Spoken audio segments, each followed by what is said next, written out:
Good morning.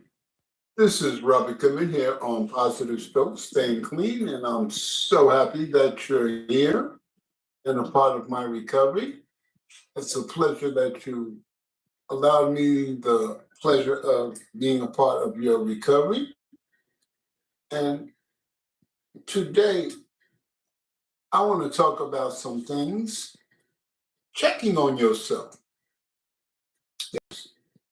We need to check on ourselves. Now, I want you to understand that you are committed to yourself to live your best life. We know that. This is your choice, this is your way. And in moving forward in living your best life, there's something that you need to do for yourself. And that's check in on yourself on a weekly basis. For me, it's on Monday. I check in on myself. And the reason why I check in on myself is because I went through 7 days of dealing with life on life's terms, uh, doing what I need to do for myself and my wife, and handling business. And when I get to Sunday, it's like, okay, it's a little time to just relax and enjoy the day and just have some fun. And I've dealt with depressions all that week. And having that fun on Sunday was relieving the pressures of the issues and the problems that I had to face all week long that I know that I'm going to have to face in the coming week. But it gives me a time to not be in a survival mode. Because in my active addiction, I was in my survival mode at all times. I lived it day and night, survival mode. I never left survival mode for 40 years. And by me living like that, I had never had a chance to decompress. That's why in my recovery, the emotions I'm feeling hit me so hard and they lasted for long periods of time because I never had the opportunity to release my emotions and feelings because I was always in survival mode. And a lot of us, we go through that. We're dealing with life on life's terms and we're going through survival mode, handling our business. We don't have time to deal with our feelings and our emotions. We're dealing with life situations that need to be addressed immediately. But must understand that these feelings do affect us and it can cloud our judgment. That's why it's so important for us to let the smoke out the fire. Let the air out the balloon. And separate ourselves from the things that we have to face and just have a little bit of fun, a little bit of enjoyment, a little bit of time to not put all our eggs in the basket of dealing with the situations that we're facing, but just to enjoy ourselves and our loved ones. And the Monday comes, make sure you get you some 8 hours worth of sleep. We want to be well rested because this helps us too. And when you decompress, you've enjoyed yourself, you had a nice time, you got plenty of sleep. When you wake up on Monday, what I do is I thank a power greater than myself that restored me to sanity, that direct me in the life that I have today, which I choose to call as God. I thank him for allowing me the pleasure to have a beautiful wife next to me living life on life's terms with me, facing the ups and downs of life. And then I thank myself for allowing me to learn more about Robert and changing his behavior to make his life better. And when I do that on Monday in the morning,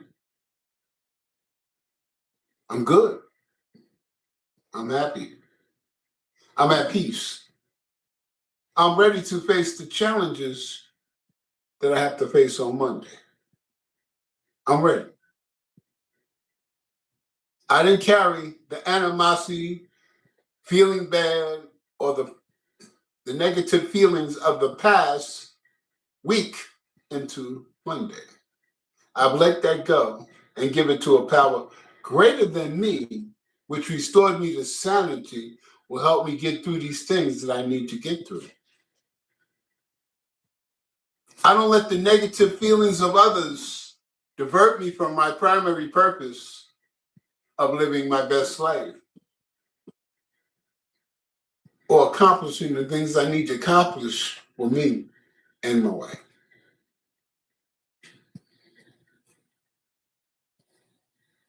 I have to learn to let go.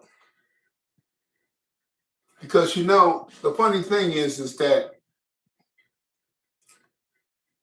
we can allow situations to do more damage to us if we hold on to the negativity. And I realized that just letting it go is more simpler than holding on to the pain or holding on to things that people have done to me. By me holding on to it, I'm allowing that to live rent-free in my head. And by it living rent-free in my head, it's causing me undue pain. And the person that's giving it to me forgot about it and moved on, but I'm holding on to it. And I'm the one that's doing the damage to myself. So what I've learned in recovery is that I have no control over people, places, or things. But I have control over Robert. I have control over Robert, how he perceives things, how he looks at things, and how he acts. To make a good sound judgment about a situation, the first thing I must do is listen. Not comment, not give my opinion, but to listen. Listen to the whole situation at its entirety. Not allowing what's being said or shared to have emotional feelings with me. Just listen. Look at it through their eyes, not yours. And when you do, you understand what they're trying to do. But if you allow your feelings and emotions get mixed in what they're saying, you miss entirely what they're trying to do. You lose focus. But if you listen and not judge, not feel bad if it's negative, but just listen how they're expressing themselves, the point they're trying to make. And then after they share it, ask yourself, is there any evidence that makes this sound information that they're giving me? And when you look at things in that manner, you come out with a better conclusion. But if I let Robert's feelings and emotion get in the way, when the person is expressing myself, I don't hear them no more. I'm offended. I'm hurt. So I'm automatically in a defensive mode, which I used to be in my active addiction. and did it and was in active, meaning in my active mode of protecting myself all the time, was for 40 years. And that's a long time. I never got a chance to decompress, to let out. Only happened in spurts when the pressure got so much that it just came out. I had no control of it coming out. As I have some time in recovery and been keeping the focus on Robert, my life has gotten better. I get to understand how people look at things, how they present themselves, the point they're trying to make.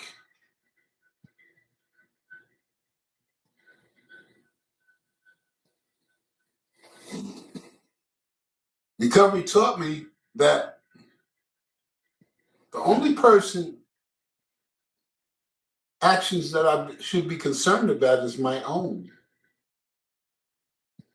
Because I have no control over people, places, or things. It doesn't matter how much you love a person, you care about a person, you cannot control that person.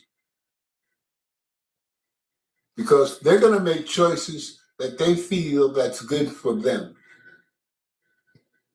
And sometimes those choices that they make hurt us because they're looking out for their own welfare in their own way with the information that they have and the tools that they have to get the job done or the situation done. And it has nothing to do with who you are or what your connection is. This is what you call the survival mode, taking care of a person taking care of themselves. But you may feel hurt behind their actions and their deeds. But what they're trying to do is to handle their own business in the best way they can. And me being a faulty person, I understand. I truly do. Because when I came into recovery made me look at myself and I realized I duped and conned myself for 40 years. Do you know how stupid and dumb that made me feel? That I conned my own self for 40 years. That's why I work on overtime on Robert. Because I conned and duped myself for 40 years. Addiction kept me out there. The cocaine didn't help me. It hurt me. In the beginning, I thought it was helping because I didn't want to face things. And when I rebased me some cocaine, I felt happy. I felt that I can conquer anything in the world. I didn't look at and feel bad about my situation. The trauma didn't affect me because the cocaine made me forget about the trauma. But in recovery, it let me see that I lived my pain over and over and over and over again because I never identified and dealt with the situation honestly and openly. But when I did in recovery, that changed my life.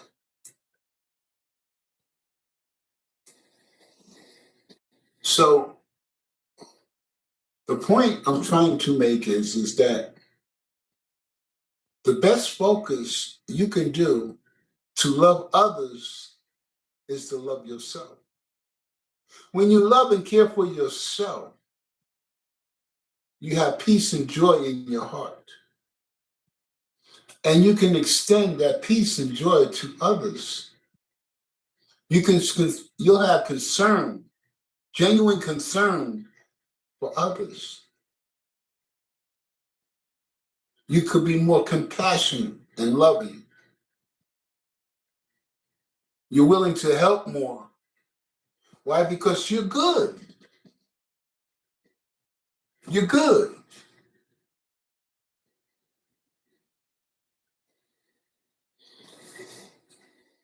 What happens a lot of times is this type of scenario.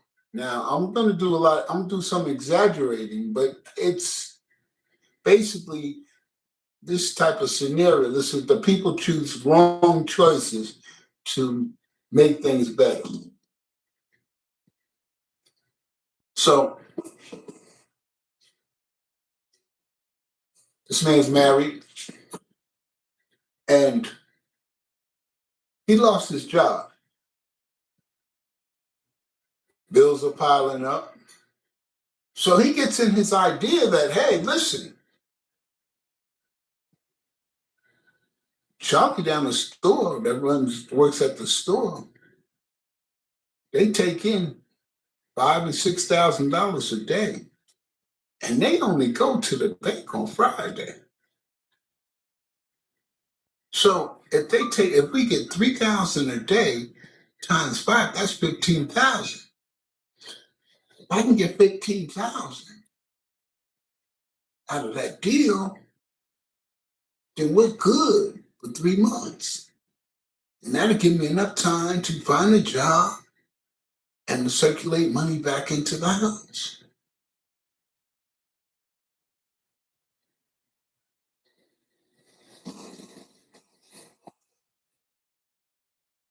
Now, when you listen and you're feeling desperate, it sounds good. Sounds like you get, but you're not looking at it. You're breaking the law. Now you're robbing somewhere where you go all the time. You know how they operate. So they're going to start looking at people that know, that are regulars, that need money. But you're not going to look at that because you're going to think that they're not going to see who did it. They're not going to know who did it. And you'll be able to get away with it. But what people fail to realize is when you broke, everybody know you broke. Then all of a sudden you got money and you're paying your bills. You look like the guilty person. And you're the first person they're going to look at. But the sad thing is that people sometimes break rules and laws and think they're going to win, that they're going to get a payday that's going to solve their problem. But what if you get caught? That means you're out of the equation. You're going to jail. When they find you guilty, you're going to do some years. That means you're unable to take care of your family. And your family has to find a way to take care of themselves because you're not going to be able to because you're going to be locked up. And now you're going to want some help because you're locked up and you have no money to take care of yourself. So not only have you created a more problem for yourself, but also you created a bigger problem for your family.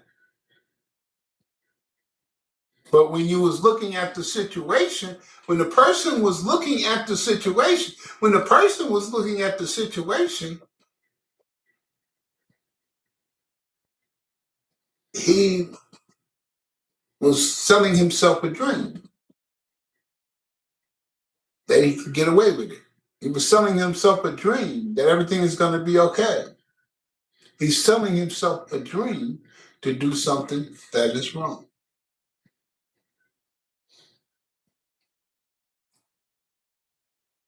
That's why it's so important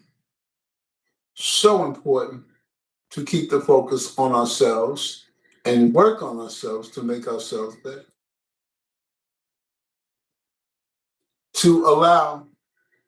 To accept life on life's terms. To accept that sometimes you're going to have to go through some things before you get your blessings.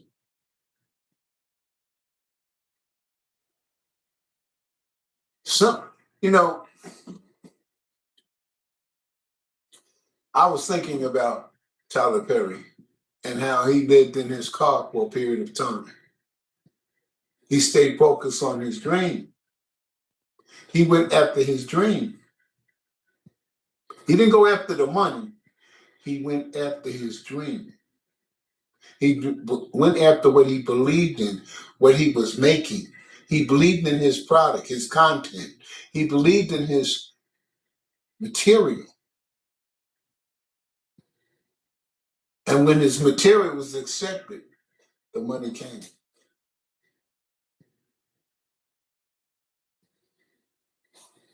If we look at some of the actors, some of the musicians, if we look at these people, they went after their dream.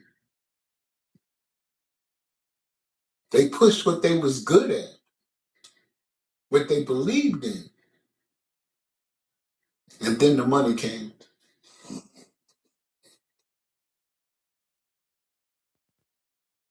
We can do the same without living our best lives. Work on ourselves, make ourselves better. When we make ourselves better, we open up doors. We open up doors for ourselves. Our lives get better.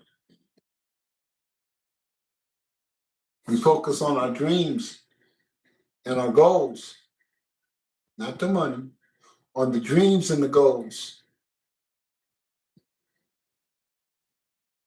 And then when your dreams and goals come true, the money comes.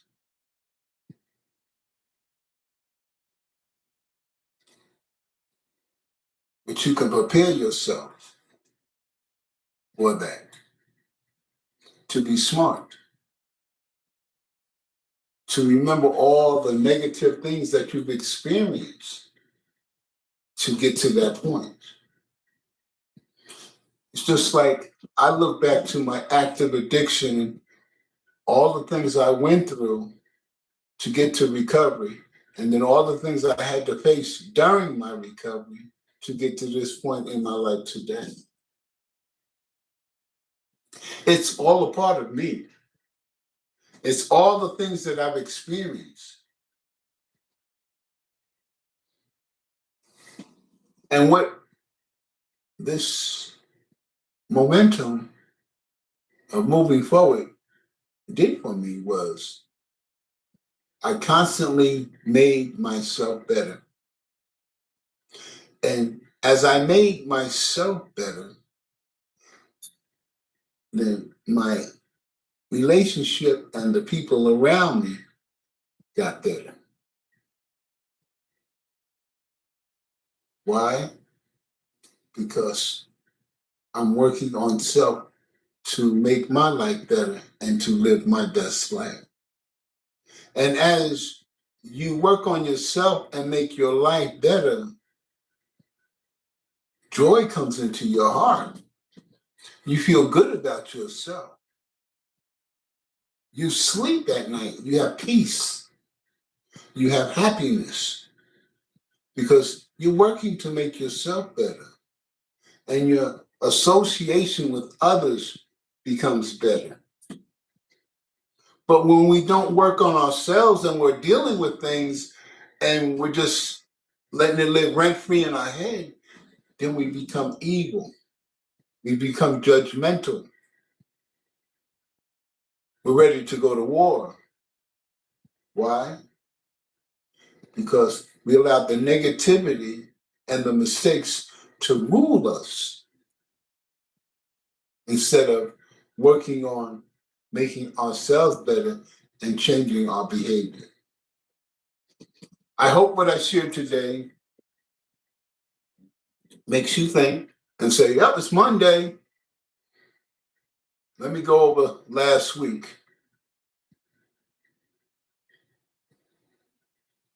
And remember what you experienced, what you've gone through, the ups and downs. And if you feel like someone has harmed you in that week, forgive them and give it to a power greater than you. Don't carry it, because resentment and anger bring us down a road that will make us self-destruct ourselves, to hurt ourselves. But if we forgive and move forward, then we're working on allowing ourselves to live life on life's terms and to live our best lives. This is Robert Goodman from Positive Stroke, Staying Clean. Wishing you a great Monday. And listen, smile. Why? Because you're the one that did the work on yourself to make your life better. Smile. You should be happy that you're the person that you've become. Smile. Because you overcome some things that were very hard for you to overcome. But you did the work on yourself to make your life better. So smile. Be happy. And be blessed that you're living your best life. You have a great, wonderful day.